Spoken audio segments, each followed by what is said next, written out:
नमस्कार दोस्तों, स्वागत है आपका हमारे चैनल पर।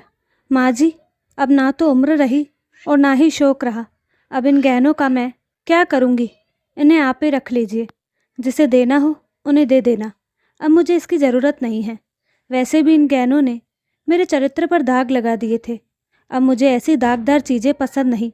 सरला के मुँह से ये बात सुनकर सासू माँ संती देवी हैरान रह गई। आखिर एक गलती की इतनी बड़ी सज़ा मिलेगी, ये उन्होंने कभी नहीं सोचा था। आज तक सरला ने उन्हें माफ़ नहीं किया। सोच सोचकर अपने पल्लू से अपने आंसुओं को पोंछ रही थी। सरला तो ये कहकर अपने कमरे में तैयार होने चली गई।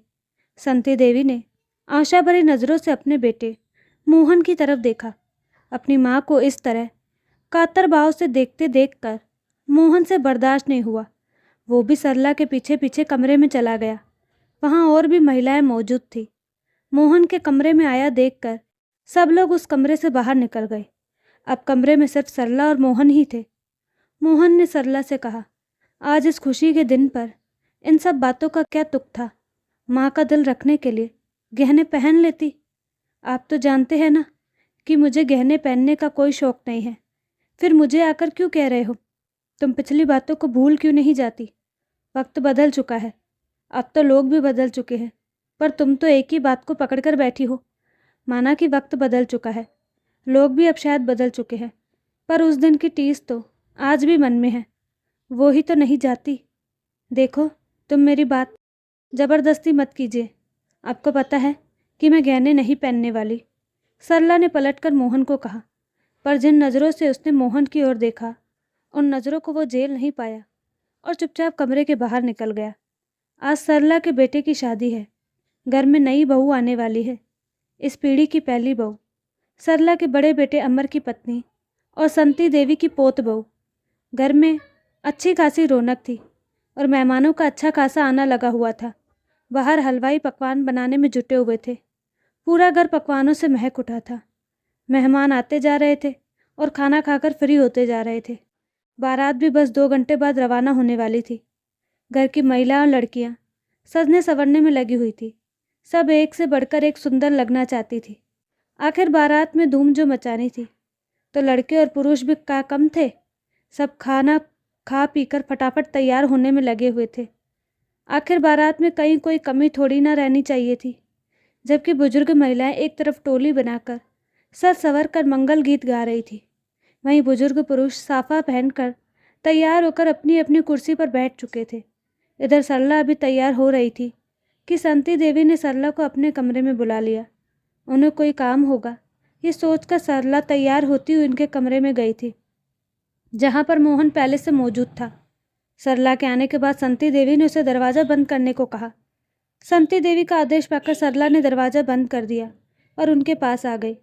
तभी संती देवी खड़ी हुई और अलमारी का ताला खोलकर उसमें से गहनों का छोटा सा बॉक्स निकाल लाई और उसे सरला के सामने खोलकर बोली, बहू, आज तू अपनी बहू लेने जा रही है, तो तू भी किसी से कम नहीं लगनी चाहिए। ये तेरे गहने हैं, इन्हें पहन ले। नकली गहने मत पहनना। आखिर हमारे परिवार की भी मान मर्यादा इज्जत है। लेकिन सरला ने कुछ भी नहीं कहा।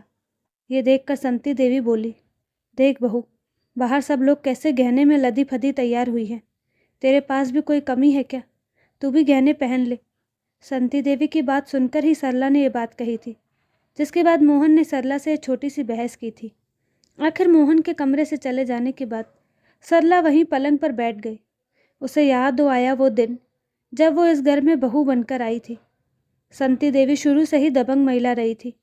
मजाल है कि कोई उनके सामने कुछ कह जाए। घर के पुरुष तक उनसे डरते थे, यहाँ तक कि ससुर जी भी। जब सरला दुल्हन बनकर इस घर में आई थी, तब सिर से लेकर पांव तक गहनों से लदी हुई थी। काफ़ी सारे गहने चढ़ाए थे ससुराल वालों ने, साथ ही माता पिता ने भी। देने में कोई कमी नहीं छोड़ी थी। इतना सोना देखकर उसे अपने आप पर बहुत गर्व होता था। पर दूसरे दिन ही संती देवी ने वह सारे गहने अपने पास रख लिए, ये कहकर कि बहू, तुम ये गहने संभाल नहीं पाओगी। यहाँ तक कि उसके मायके के गहने भी ले लिए। सरला के पास छोड़े तो चांदी की बिछिया, चांदी की पायल और काने की सोने की बूंदें। अब नई नई शादी में गहनों का शौक तो होता ही है। ऐसा ही शौक सरला को भी था। सरला ने 2-3 बार गहने मांगे तो संती देवी ने मना कर दिया। बहू, तुम गहने संभाल नहीं पाओगी। फालतू इतने महंगे मोल की चीज़ें पहनने की ज़रूरत नहीं है। पर माँ जी, मुझे भी गहने बहुत अच्छे लगते हैं। मेरी सारी सहेलियाँ गहने पहनती है, तो तेरे अच्छे लगने के चक्कर में चोरी हो गए तो कौन जिम्मेदारी लेगा? चुपचाप घर संभाल, सहेलियों के चक्कर में मत पड़। और आखिर सरला चुप हो जाती है। पर इस बार उसके छोटे भाई की शादी पक्की हो गई। मायके से बुलावा भी आ गया।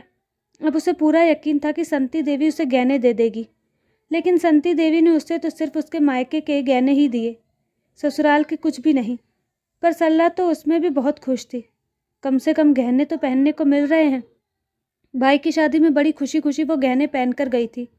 शादी वाले दिन संती देवी अपनी शादीशुदा बेटी जमुना और बेटे मोहन के साथ वहाँ पहुँची। वहाँ जब सरला तैयार हो रही थी तो जमुना भी उसके पास आ गई। सरला अपना हार पहन रही थी तो उसे देखकर जमुना ने कहा, भाभी ये हार बहुत सुंदर लग रहा है, क्या ऐसे मैं पहन लूँ? उसकी ये बात सुनकर सरला एक बार तो चुप हो गई, पर फिर खुशी खुशी उसने अपना हार उसे दे दिया। जमुना भी उस हार को खुशी खुशी पहन लेती है और अपना वाला हार गले से निकाल कर सरला को दे देती है। भाभी, इसे तुम पहन लो। अरे रहने दो जीजी, मैं ये दूसरा वाला हार पहन लूँगी। अरे नहीं नहीं, सब सोने का हार पहन रहे हैं तो तुम नकली क्यों पहनोगी?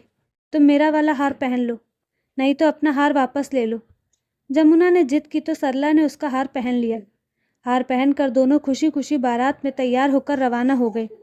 संती देवी ने भी देख लिया था कि बेटी ने बहू का हार पहन रखा है और बहू ने बेटी का, पर इससे उन्हें कोई ऐतराज़ नहीं था, इसलिए उन्होंने कुछ नहीं कहा। शादी से फ्री होकर सरला भी उन लोगों के साथ ही विदा होकर वापस ससुराल लौट आई। पर पूरे रास्ते उसने जमुना को परेशान ही देखा। यहाँ आने के बाद सरला जमुना को हार देने गई। तब जमुना उससे बोली, भाभी ये हार आप ही रख लो। जमुना की बात सुनकर सरला हैरान रह गई। जीजी कैसे बातें कर रही हो? भला आपका हार मैं कैसे रख सकती हूँ? भाभी, मैं झूठ नहीं बोल रही हूँ। पता नहीं उस दिन बारात में वो हार कहाँ गिर गया। मैंने सब जगह ढूंढ लिया, मुझे मिल भी नहीं रहा। अब मैं उस नुकसान की भरपाई कैसे करूँ? ये मेरे ससुरालियों का चढ़ाया हुआ हार है, इसलिए तुम ये हार को रख लो। हार खो गया? अब माँ जी मुझे बहुत डांटेंगी। बड़ी मुश्किल से तो उन्होंने मुझे मेरे गहने दिए थे, इसलिए तो कह रही हूँ भाभी, आप ये हार रख लो। मैं अपने ससुराल में कुछ भी बहाना बना दूंगी। नहीं नहीं जीजी, आप क्यों अपने ससुराल में जाकर झूठ बोलोगी? आपकी सास तो बहुत खतरनाक है। आप अपना हार ले जाओ, मैं यहाँ जैसे तैसे संभाल लूँगी। पर भाभी, परवर कुछ नहीं, आप तो अपना हार अपने पास रख लो। कोई आपने जानबूझकर थोड़ी ना घुमाया है, गिर गया होगा कहीं नाच गाने में, क्या कर सकते हैं? कहकर सरला ने जमुना को उसका हार दे दिया। जमुना थोड़ी देर बाद अपने ससुराल रवाना हो गई। इधर संती देवी ने सरला से उसके सारे गहने वापस मांगे। डरते डरते सरला ने जो भी गहने थे वो सब इकट्ठे किए और संती देवी को देने गई, लेकिन उसमें हार न देखकर संती देवी बिगड़ गई। बहू, हार कहाँ है? हार तो लेकर ही नहीं आई। माँ जी वो हार शब्द ही खाती रहेगी या कुछ बोलेगी भी? माँ जी वो हार तो गुम हो गया। हे भगवान, ऐसे कैसे गुम हो गया? बिल्कुल भी ध्यान नहीं रहता तुझे, इसलिए मैं तुझे गहने नहीं देती थी। संती देवी के चिल्लाते ही मोहन भी कमरे में आ गया। क्या हुआ माँ, ऐसे क्यों चिल्ला रही हो? चिल्लाऊं नहीं तो क्या आरती करूं तेरी पत्नी की? देख, सोने का हार घुमा कर आ गई है। राम जाने घुमा कर भी आई है या किसी यार को देखकर आ गई। माँ जी ये आप क्या कह रही हो? अचानक सरला आँख में आंसू लाते हुए बीच में ही बोली। ऐसा ना बोलो तो क्या करूँ?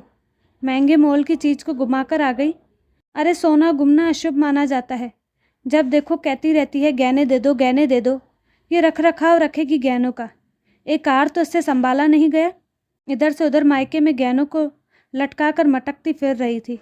पता नहीं किस यार को दे आई है वो हार। संती देवी जो मुंह में जो भी आ रहा था वही बोले जा रही थी, जबकि सरला के आंसू रुकने का नाम नहीं ले रहे थे। अपने चरित्र पर लगे लांछन के कारण सरला कुछ बोल ही नहीं पा रही थी। ये सब सुनकर उसका दिमाग वैसे ही सुन रह गया था। उसके मुंह से ये तक नहीं निकला कि हार उसने नहीं, जमुना ने घुमाया है। पर हैरानी की बात थी, मोहन एक शब्द तक नहीं बोला। उस दिन घर में सबका खाना दुश्वार हो चुका था।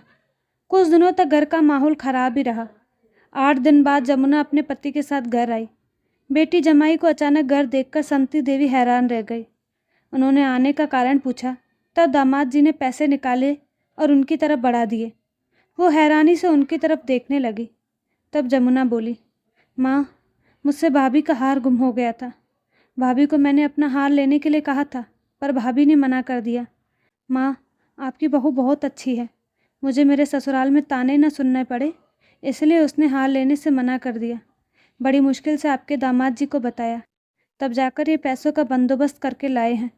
इन पैसों से आप भाभी के लिए हार खरीद लेना। जमुना के मुंह से ये सब सुनकर संती देवी कुछ बोल ना पाई। मोहन भी अपने नज़रें झुकाकर चुपचाप खड़ा रहा, जबकि सरला रो पड़ी। आखिर जमुना ने सरला को चुप कराया, पर संती देवी और मोहन से तो ये भी नहीं हुआ कि उससे माफ़ी ही मांग ले। बस वो दिन था और आज का दिन है। सरला ने कभी सोने के गहनों के लिए नहीं कहा। चांदी की बिछिया और चांदी के पायल के अलावा कभी सोने के गहनों को पहना भी नहीं। ससुराल तो क्या, मायके में भी इतनी शादियाँ हो गई, पर हर जगह वो नकली गहने ही पहने रहती। अगर कोई कहता तो जवाब दे देती, कम से कम इन्हें बदल कर तो पहन सकती हूँ। सोने के गहनों में तो एक ही डिजाइन को पहनना पड़ता है। ये सब याद करते करते सरला की आंखों से आंसू बहे जा रहे थे। तभी अचानक बाहर से जमुना की आवाज़ आई, भाभी जल्दी आओ, बेटे को आज दूल्हे की तरह तैयार भी तो करना है। जमुना की आवाज़ से सरला की तंद्रा टूटी। जी जी जी, अभी आई, कहकर सरला पलंग से उठ खड़ी हुई, अपने बेटे को दूल्हा बनाने के लिए और अपनी बहू को घर लाने के लिए।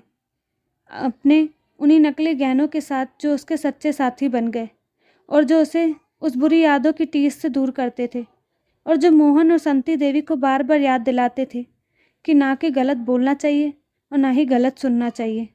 तो दोस्तों, आपको कहानी कैसी लगी अपनी राय कमेंट बॉक्स में ज़रूर दें, और साथ ही हमारे चैनल को लाइक और सब्सक्राइब करना ना भूलें। धन्यवाद।